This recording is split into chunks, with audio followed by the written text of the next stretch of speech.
The sequence begins with the numbers 1, 1, 2, 3, 5, 8, 13, 21, 34, and continues indefinitely. Each number is obtained by adding the last two digits together. If we were to take a perfect or golden rectangle, break it down into smaller squares based on Fibonacci's sequence, and divide each with an arc, the patterns begin to take shape. We begin to see Fibonacci's spiral.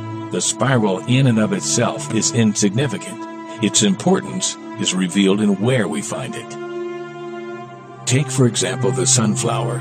The display of its florets are in perfect spirals of 55, 34, and 21. The sequence of Fibonacci. The fruitlets of the pineapple create the same spiral based on the sequence. The pine cone does the same.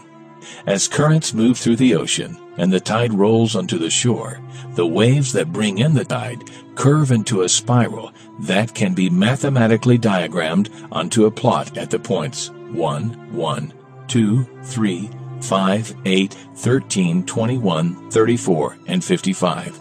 Buds on trees, sand dollars, starfish, petals on flowers, and especially the nautilus shell are formed with this exact same blueprint. With each segment of growth, the nautilus adds to itself one more value on Fibonacci's scale.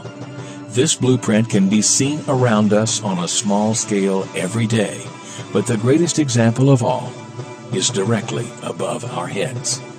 At an average of 100,000 light years across, even the spiral of the galaxies above us are formed with the exact design that the tiny shell is formed.